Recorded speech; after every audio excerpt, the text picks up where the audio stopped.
This is fantastic. You know, wow. This is so nice. You had no notice. I can't believe all these people. You had no notice. They just asked me to pop by. I'm going to be in another part of the state in about 2 hours. And they asked me to pop by and look at everybody shows up. That's incredible. That's incredible. Beautiful.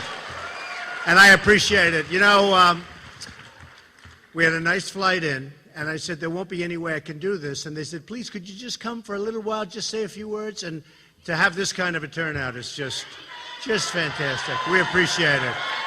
We appreciate it. And I got here, and I have Miss South Carolina. Where is Miss South Carolina? Come on up here. Come here. So nice. So nice. So she just got back, actually, from Miss America. And she was top 7. Very impressive.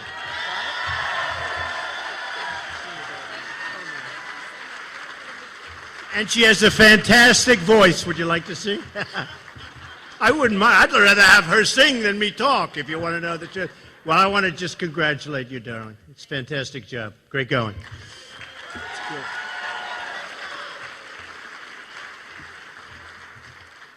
So, we have a lot of things to discuss, a lot of things to talk about, a lot of business, a lot of happenings over the last little while, and some of the cute things, but relatively unimportant, although maybe it is important. And if you want to stand, if everyone, there's some seats if you want. Stand if you want. I don't care. It doesn't matter. Huh? I love you too. I love you too. You know, it's funny. We talk about the press, and it's very interesting because I got here. We have all these great stories coming out. The polls are through the roof. You see what happens with the crowds on 10 minutes' notice. But the polls are through the roof. And here's one that they just reported, right? A poll. It's from Florida. Just came out. And here's the headline to show you about the press. Marco Rubio, who, by the way, has the worst attendance record in the U.S. Senate, has got the #1 worst attendance record, and they want him to be president, right? Marco Rubio passes Jeb Bush in the Florida poll. That's just a headline. Big story all over. So it says Marco Rubio passes Jeb Bush in the Florida poll.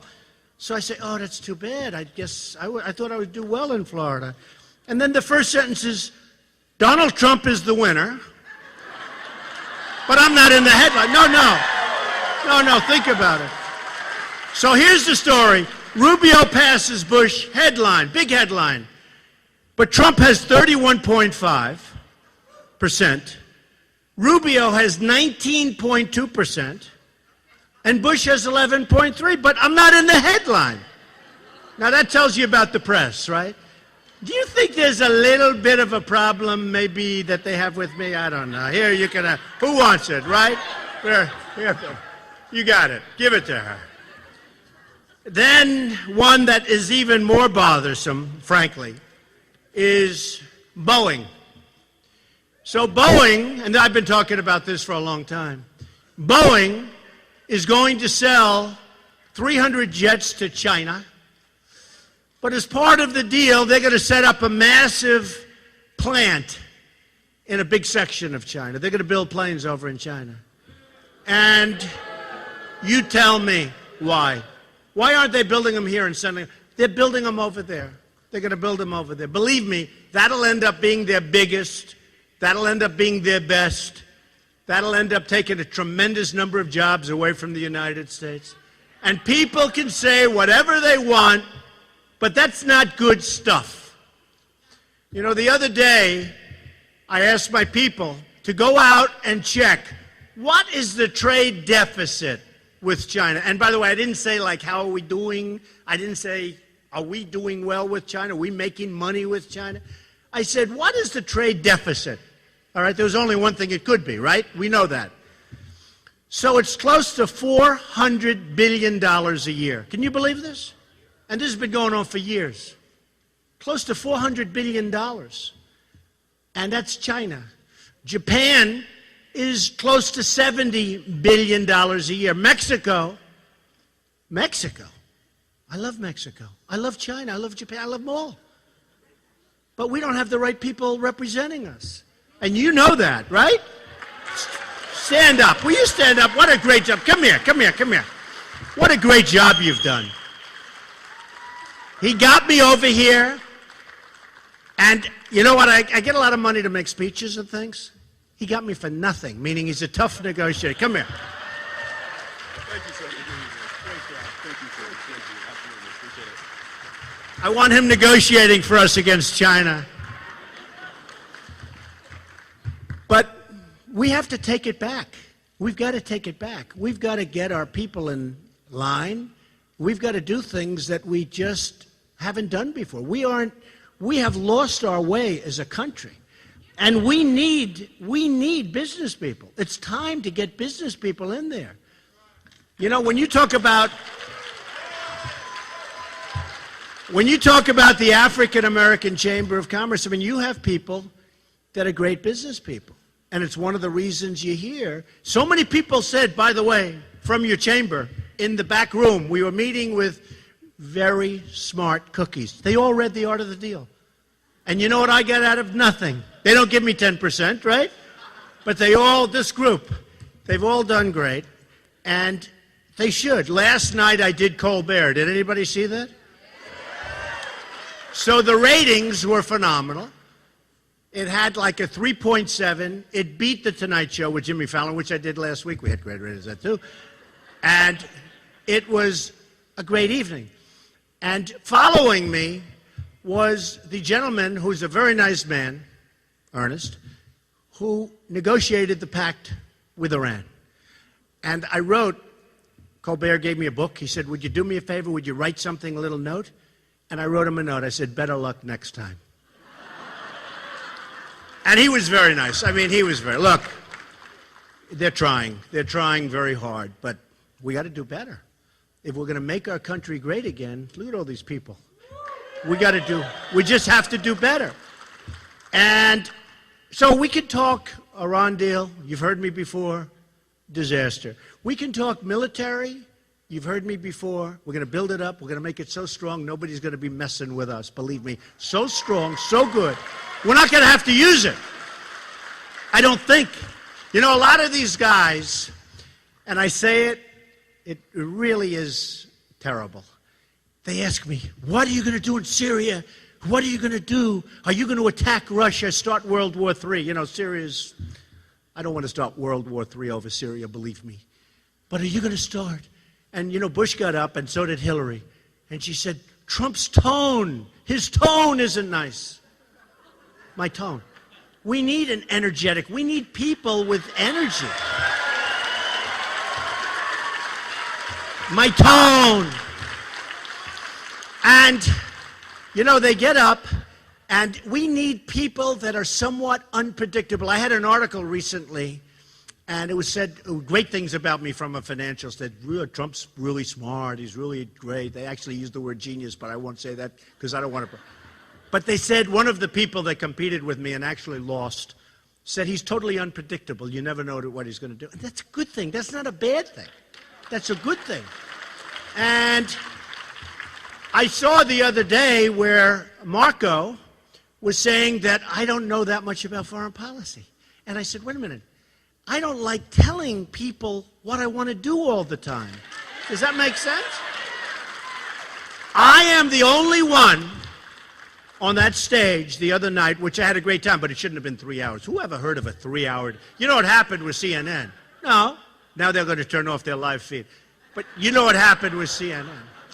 CNN sold out the first 2 hours at record numbers. And they did record. It was the largest broadcast in the history of CNN. Think of it, with all the wars, this was number one. I wonder how many people would have been watching if I wasn't there. What do you think?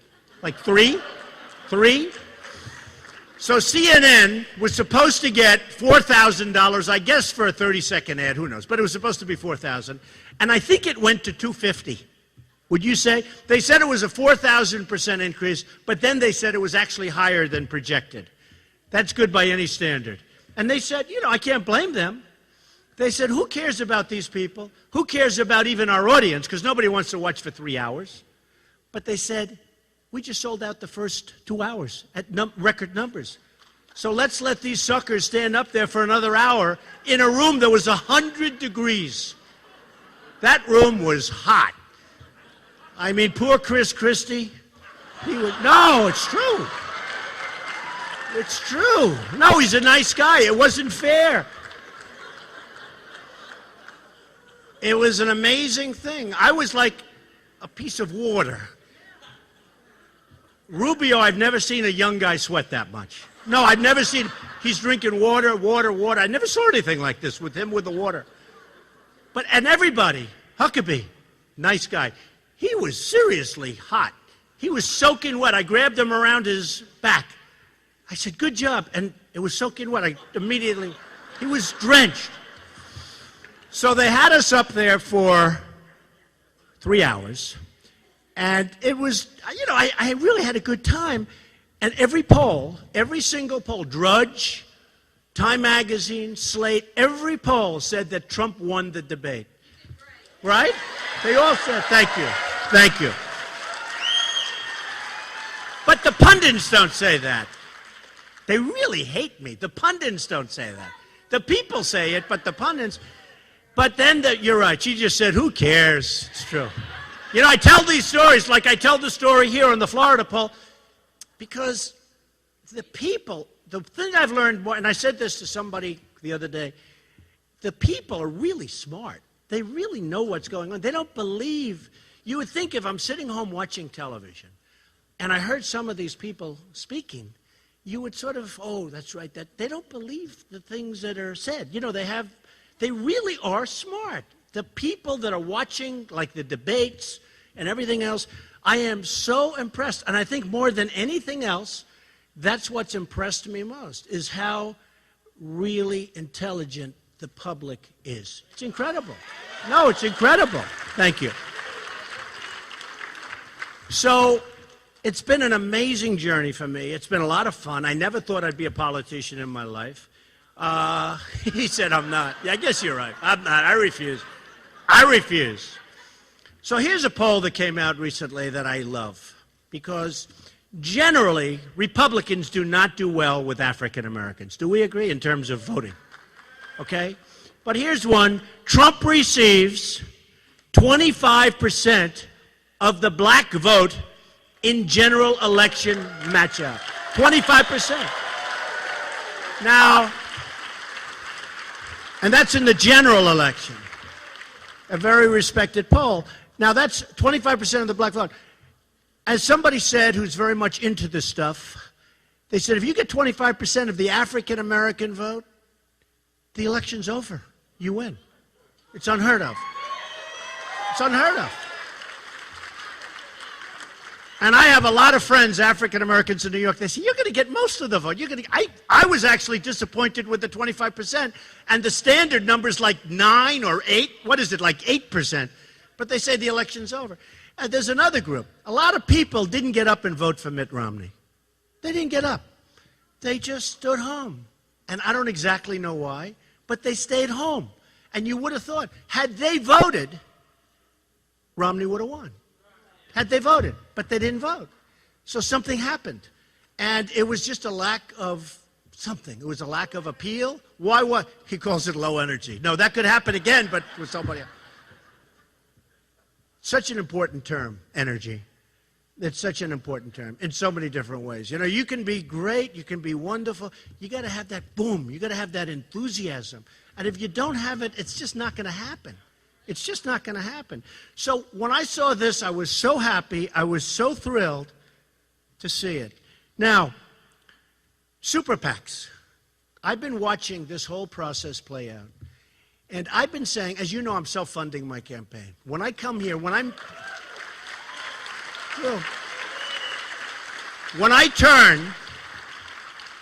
turn that big, beautiful plane around, and it costs a lot of money so I can see you guys for a little while. It costs me a lot of money. I'm paying for it. I'm not saying like so many of the other people, like all of the other people, they're all looking for money. I'm not. In fact, I feel sort of stupid. Why aren't I doing it? I'm turning down millions and millions of dollars. I don't want it. Because what happens is when you give millions of dollars, I don't say the word own. In some cases, that's a correct word. But I don't say the word own. But certainly you have a lot of power over the person if he wins or she wins the election. Now, Carly is out there fighting like hell to raise money. No, she's trying to raise money. I don't know. She doesn't want to spend her own money. Maybe she doesn't have so much. I don't know what's going on there. But she wants to raise money. And she's fighting to raise money. And her business career was a disaster. And nobody wants to say it. They say, you can't say that because it's sexist. I say, what's sexist about it? I respect women more than I respect men. Are the men insulted by that, by the way? No. See, they all say no. But I have great respect, admiration, and I cherish women. Hillary Clinton said, you shouldn't cherish women. I said, I do cherish women. I love women. My mother was like the greatest woman I've ever met. The greatest. And Hillary, who's become very shrill, you know the word shrill? She's become shrill. She was saying what I said about Obama, and yet in 2008, she was the original birther. She's the one that started that whole thing. Hillary is a birther. By the way, don't switch your votes to Hillary, please. But Hillary is the one that started it. Check it out, 2008. And the other day, a guy asked me a question. I didn't give him an answer. I got in trouble because I didn't give him an answer. They said, isn't that terrible? The man's asking me a question. And you know what? If I did, and if I would have fought him, and by the way, it was 100 degrees in that room. We had 4,000 people. It was packed. It was packed. The last thing I wanted to do is get into a big argument with someone. I wanted to get the hell out of there. It was hot. I was soaking. The good thing is you lose a lot of weight doing this, because every room I have, they're so full, and the rooms aren't meant for that many people. So it becomes hotter and hotter. It's like a steam bath. And you lose weight. It's a hell of a way to lose weight, I'll tell you that. Well, the other candidates don't lose any weight. But you know why? Because nobody goes to watch them. It's true. They have no people. No, they have no people in the room. So no, Hillary started it, and then she acted so indignant, like, how dare he? Give me a break. I don't know if she's going to win. She's got horrible numbers. She's coming down like a really, really sick rocket. She's coming down, and we're going to see what happens. I mean, who knows? Who knows? I think I don't think she's going to do well. I notice she only mentions me when she's speaking. She mentions me, which I think is a great compliment. I think that means, right? What do you think? Yes? But we are going to do something that's special, and we're going to take it back. A couple of little business things because of the fact that it is the chamber. So we have to get rid of Dodd-Frank. You people borrow money. And Dodd-Frank really concentrates business in far fewer hands. I mean, if you look at what the result is, I can tell you that if I want money, or if somebody with a lot of money wants money because we don't want it, that's what happens. In other words, if you don't need money, they want to give you all the money you want at no interest. The lowest interest rates you've ever seen. If you need money, you know what I mean, right? If you need money, you're an African-American entrepreneur. You need money from a bank. You can't get it, right? Is that true? No, it's true. And I've had more friends, and I'm not talking about African-American only. I'm talking about period, people. I know so many people with talent, and they come to me, they want to borrow money. I said, I'm not a bank. And they said, please, I can't get the money from the bank. And yet, the banks are loaded to the gills, and it's not even the bankers. The regulators are absolutely killing the banks. I mean, I have friends that are bankers. They can't breathe. The regulators are running the banks. First of all, they sue the banks every week. I keep saying to the banks, why do you settle those suits? Why do you settle them? When I get sued, I take it take it all the way. You know what happens? If you settle suits, you get sued more. It's true. In the old days, when somebody would fall in front of one of my buildings, I'd have this beautiful sidewalk, perfect. Might even be granite. Beautiful, flat, perfect. A person falls. But they don't even fall on my sidewalk. They fall on another sidewalk, and they carry them over to mine because they figure I have more. It's true. It's true. So what happened in the old days, I used to settle, oh, somebody broke their leg, give them $100,000, like a jerk. And I was getting more and more people falling. I said, how did they fall? The sidewalk's beautiful. The sidewalk's perfect. But we'd settle cases. Now I don't settle anything. I don't settle. I got sued by a lightweight in New York. This attorney general sued me, a civil case, sued me on a thing called Trump University. Has a 98% approval rating. Has an A from the Better Business Bureau. It was this wonderful little school, not a big deal. I would have given all the money to charity, and that's what I intended to do. I get sued by the Attorney General of New York, who, by the way, the day before he brought the suit, he met with Obama. Now, I know it has nothing to do with that, right? So I get this civil suit, of which I've won most of it, but they wanted to settle so badly. Settle, settle, settle. Then I have a headline, Trump settles. I don't want to settle. I take it out, let it be years and years and years. But think of it, 98% of the students have signed a document saying they love the school. And now this guy brings a lawsuit, and I say, how can I settle when everybody loved it? How can I do that? So what happens is I go to court. You get a little bad press because the press doesn't want to write about the 98%. They don't want to write that you got an A from the Better. I got an A. I have a school. 98% of the people really loved it, or at a minimum liked it a lot. And I have an A rating. And now I'm supposed to pay money. And I can't do that psychologically. Does that make sense? When you settle cases, what happens is you're known as a settler. And people come at you. And I told one of the big banks, they're always settling cases. A guy gets paid like $40 million a year to run a bank. Okay? You know, it's one thing if you build your own business and you make a lot of money. But it's another thing. You take over a bank and you get paid a lot of money. Okay. But he makes a fortune. And he's always settling cases. Settled one for $1.8 billion. Settled another one for $4 billion. I don't even know, where do they get all this money to settle these cases?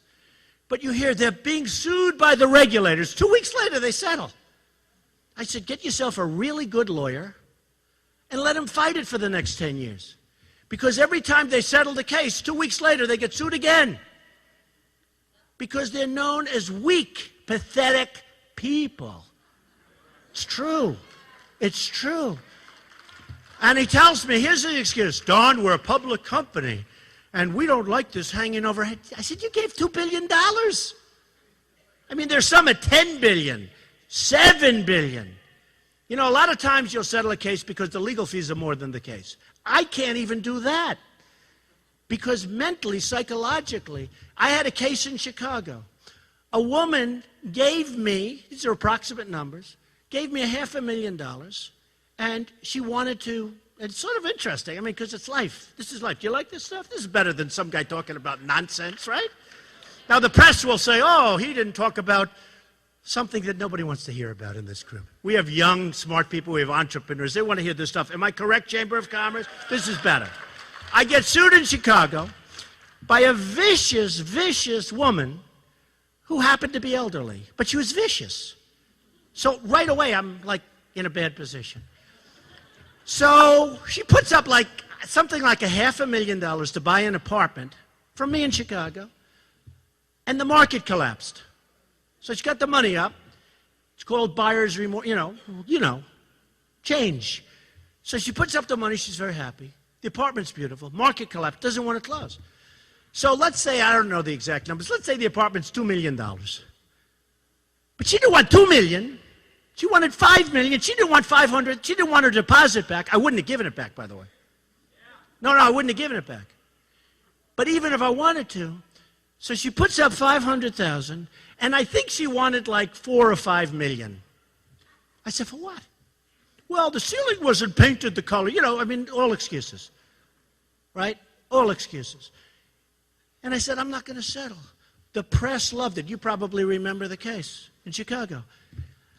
So now they say, there's no way Trump is going to take over. And the woman was, I think, like 80 when she sued me. I think she was 87 when I won. Can you believe it? No, I think the case lasted for years. And then I had to go to court. And they said, we'll reduce the number. By the way, the building is incredible. It's an incredible building. It's not like it's a defective building, because if it was, that's a different ballgame. But I build good. What I really know, and I'll build the greatest wall you've ever seen. I built it. So the woman wants far more than even the cost. For what? For psychological distress. Okay? And anyway, I said, we can't settle this. Now, for me to go to Chicago for 2 days, I was a witness for like a full day and more than that. That's a big deal. The press was eating it up because they're going to see an 87-year-old woman. Remember, she was much younger when it started. But even though she was 87, and I'll say it, she was a horrible human being. She was horrible. So she was just a vicious, and by the way, she was rich. She had a lot of money. And she said, I didn't know this, I didn't know this. And then we found a letter where she knew everything. All of the things she didn't know about, they wrote a letter asking for these things before she closed. And then she closed when we said, no, we're not going to give you any of those things. And then she used that. It was unbelievable. The press was devastated when I won unanimously in a jury trial. Had a very fair judge, although I thought it should have been thrown out on summary judgment, to be totally honest with you. But I won the case. The point is, when you're known as a settler, you're known as a patsy. Do you know what patsy is, right? Now, if we would have had that thinking, because it's a mindset, and I'm not sure if you're born with that mindset, if you develop it, you can certainly develop it to an extent. But it's no different than Michael Jordan was a great player when he first laced up his shoes, right? I mean, he was good. They were talking about a certain golfer. Nobody remembers this, but he was an older golfer. And his name was Julius Boros. And he won the U.S. Open maybe once or twice. He won the U.S. Amateur. Anybody hear of Julius Boros? He had that slow, beautiful swing. Slow, beautiful. And he didn't start playing golf until he was like 23 years old. And he was an accountant in Westchester, an accountant. And he'd go with his friends to the driving range for lunch. And his friends would hit balls. And then he'd go and leave. He'd never hit because he didn't play golf. And they kept saying, Julius, hit balls, Julius, hit balls. He wouldn't do it. Then after about 3 or 4 days, he said, okay, I'll hit some. In one day, in one little lunch, he was better than all of those guys. It's called talent. He was better than all of them. And he won the U.S. Amateur like a year and a half later. You guys know what I'm talking about. He won the U.S. Amateur a year and a half later, and then he became a pro. He won the U.S. Open. I mean, he's a great golfer. But there's a certain natural ability that people have, no different in business. There are people in here that are phenomenal business people. And there are people that can get better, and there are some people that can't even get better. Do we agree, fellas? There's some people they won't. Okay? They're not going to get better. But we have negotiators for us that are people that really are not natural. They're not good. I don't even know if they want to get better. I don't know what the purpose of these deals are. But we need help in this country. And I can tell you this. If I win, this country, good, thank you. This country will be so strong and so rich. We have such potential. We have all the cards. People say, oh, but China, they make this, they have us. You know, we owe China $1.4 trillion. Think of it. You know, we owe 1.9 now trillion. 1.9 trillion. Nobody even knows what does anybody know what a trillion is? Add it up. How many hundreds of millions is a trillion? No, think of it. Most people don't even know what it is. This was a name 10 years ago. You never even heard the word trillion. Now it's like commonplace.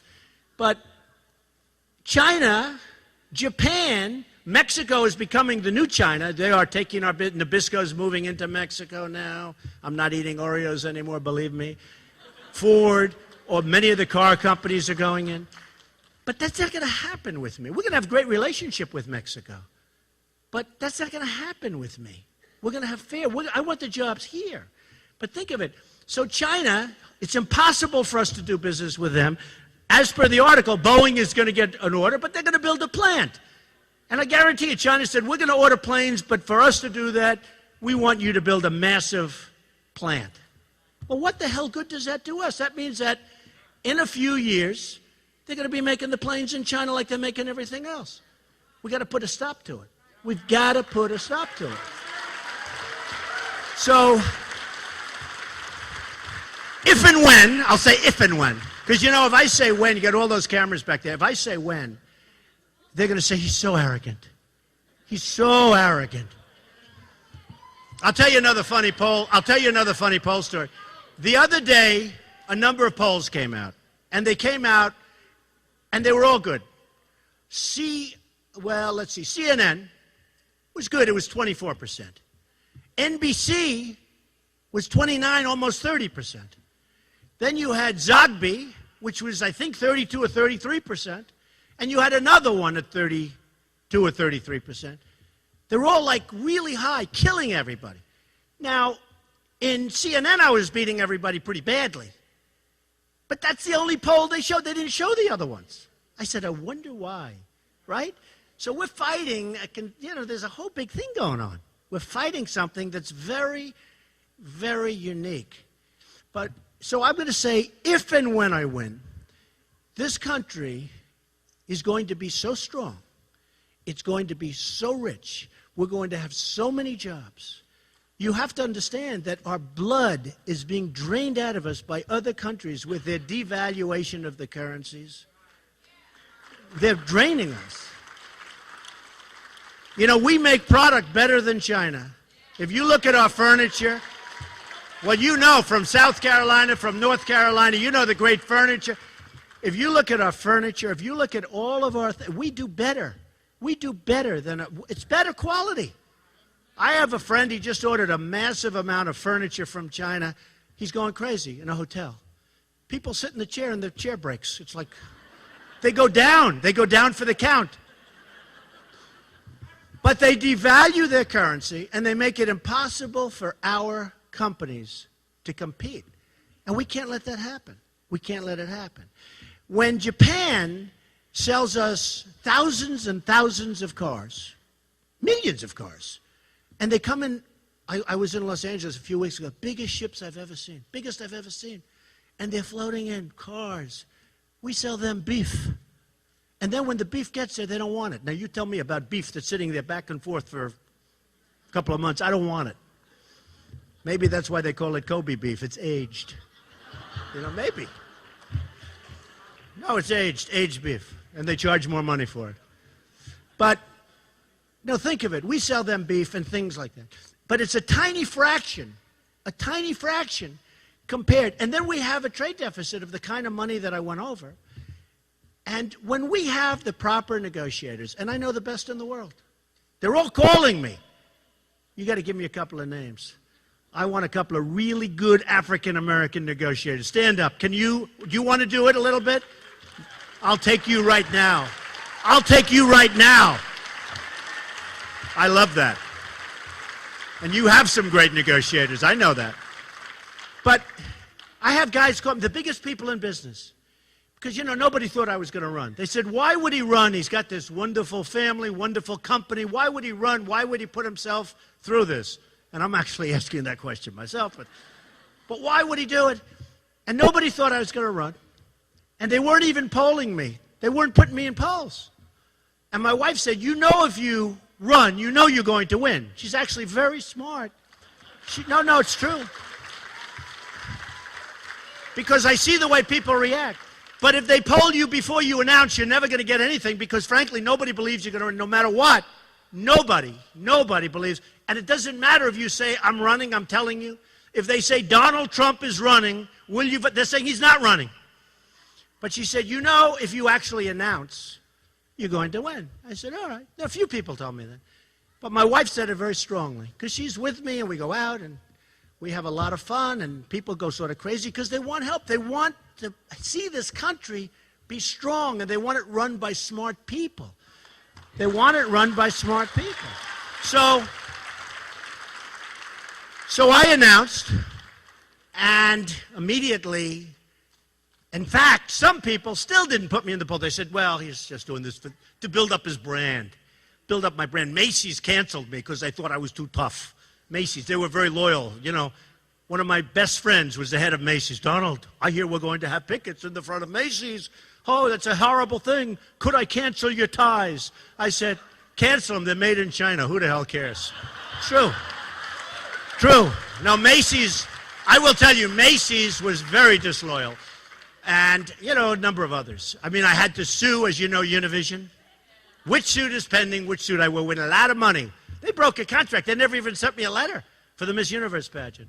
And as you know, I sold Miss Universe recently to IMG. I'm very happy with that deal. It was a great deal, wonderful deal, and wonderful people.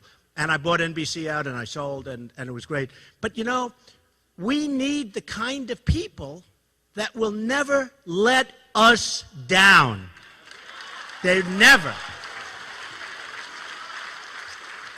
And if they're going to let us down, we want to know it beforehand. But what's happening is I'm getting calls from all of these the biggest people in this country. And they're the best negotiators in the world. You know, we have the best people. Our government doesn't let them act. You know, we have Carolyn Kennedy representing us against Japan, okay? And you know, she's a nice person. You know why? I've told this before because my daughter likes her. Ivanka likes her. And I like Ivanka. Do we all like Ivanka? I love Ivanka. But she says she's a very nice person, Dad. I said, I don't care about a nice person. I don't want nice people. I want bad people. I don't care who they are. I just want great. They can be nice. They can be horrible. I want great negotiators. And we're going to have the best negotiators. But the biggest people and the best negotiators, people that have made a fortune, are calling me, Donald, I'd like to help. I want to help you. They see that they think I'm going to win. Otherwise, they wouldn't waste their dime. Believe me, right? If they thought I'm what, they're not calling. They're not wasting any time. But I've got guys that are so good that when I put one in charge of China, one in charge of Japan, I'll handle Ford. Oh, that was such an easy one. You all know that, so I'm not going to tell you, but that's too easy. That'll only take a few hours. I just have to wait for the call back saying, we'll move back to the United States, Mr. President. Mr. President, we're moving back to the United States. But I have the greatest negotiators in the world ready to go. Ready to go. Now, Jeb, look, not going to happen. And you know, I think he's a nice person. And the other day he got a soundbite, because there's a very establishment rooms. You know, I gave some great zingers, and the people, in fact, the only one I heard clapping was my son, Eric Trump. You know that? It's true. I gave these great zingers, and Jeb does this stuff, and the people clap, because it's, you know, very establishment in the Reagan. Look, I think Ronald Reagan liked me a lot more than he liked a lot of people. He really did like me. But that was very establishment. So what happens is Jeb, it's not going to happen. It's not his thing.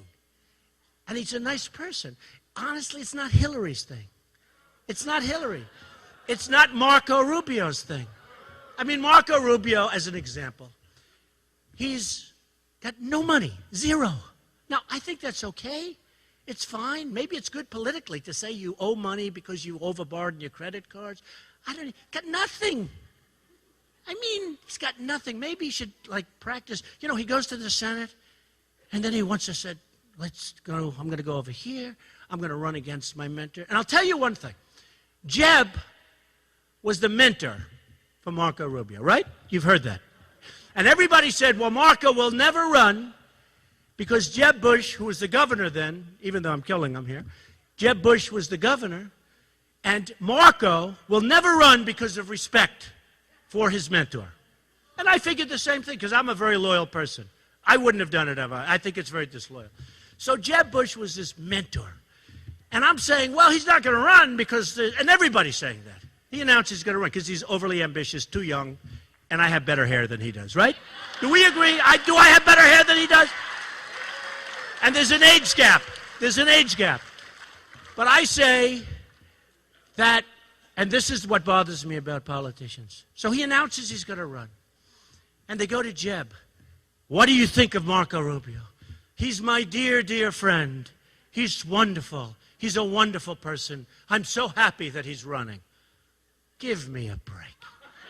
That's called politicians speak. Then they go to Marco. What do you think of Jeb Bush? Oh, he's great. He's brought me along. He's one. They hate each other, but they can't say it. They hate each other. It really does bother me when I see them and I see Jeb, and maybe that's what you want, and maybe that's the kind of people that are going to get elected, to be honest. Maybe they don't want a straight talker. Maybe they don't. No, maybe they don't. But I am so tired of this politically correct crap.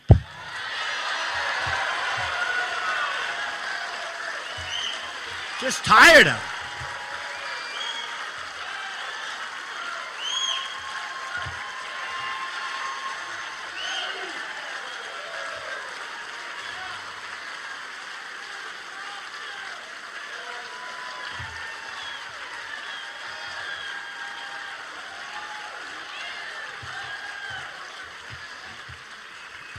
So,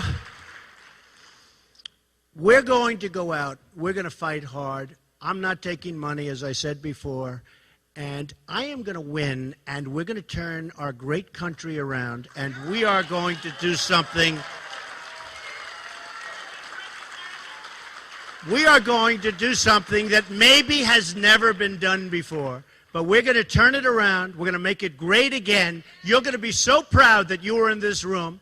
And now I better get back on that plane and get the hell out of here, because I have other people from South Carolina that are waiting for me. But I appreciate it, and I really do. It was a quickie, and I love you all, and we're going to do it. And thank you to the Chamber. I appreciate it, fellas. Thank you. Thank you, everybody. Thank you. Thank you very much.